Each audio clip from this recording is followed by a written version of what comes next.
Hey guys, everything new under the sun. There's some breaking information coming out of Indonesia, and I think it's all part and parcel of the growing pains and Luke 21.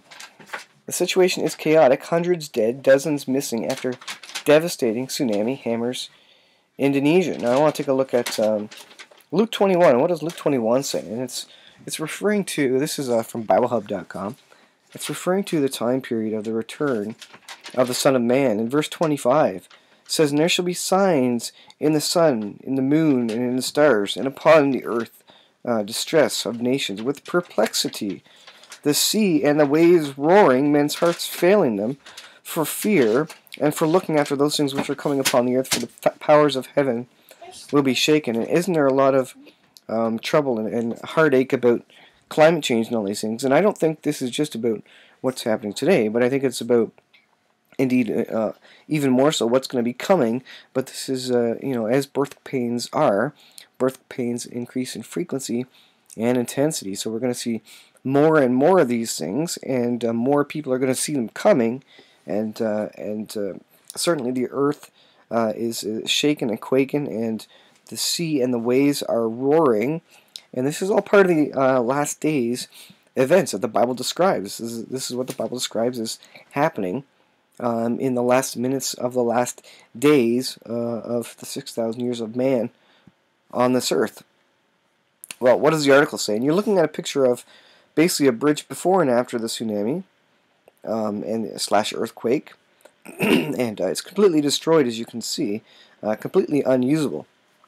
Well, it says, communications were down across the Indonesia island of Sulawesi on Saturday after a powerful 7.5 magnitude earthquake and subsequent tsunami decimated communities across central Sulawesi, leaving scores dead and hundreds of buildings destroyed in the city of Palu and the surrounding area. Now, this is something that could happen in many places, and something that's scientists are calling for is something to happen on the west coast. Really, that's kind of what they're waiting for, kind of the big one. If you have a large earthquake off the west coast, you'd have a massive tsunami, and probably even more, tens of thousands of people would die who are living on the west coast of North America, United States, Canada, and Mexico.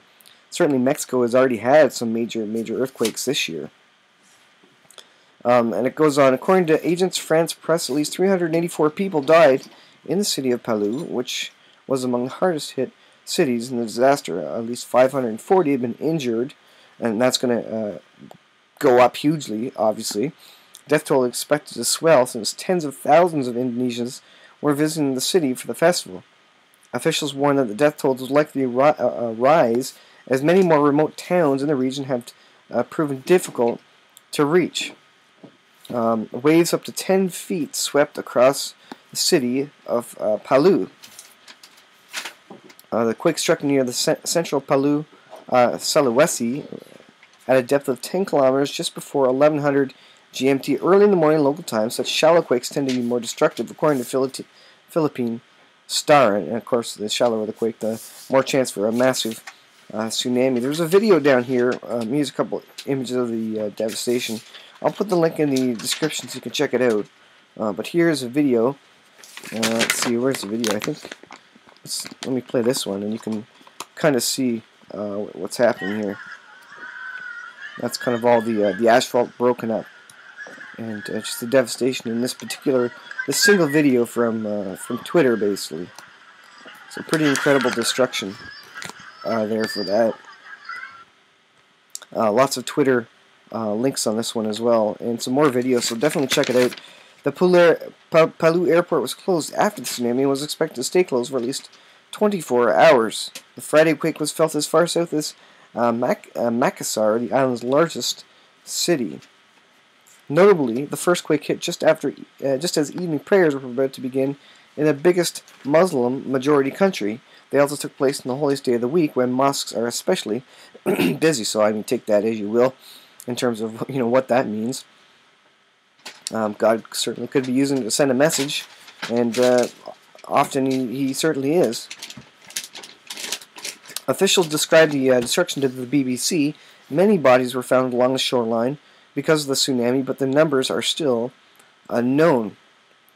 So, I mean, it continues on Indonesia is one of the most disaster-prone nations thanks to its location straddling the Pacific Ring of Fire, a region that includes frequent quakes and volcanic eruptions. The ring circles almost the entire Pacific Rim and is home to more than half the world's volcanoes at sea level, it says. And so this is all related to the Ring of Fire, and when one volcano or earthquake happens around the Ring of Fire, it's potential for more to start creeping around kind of the circle of the Ring of Fire.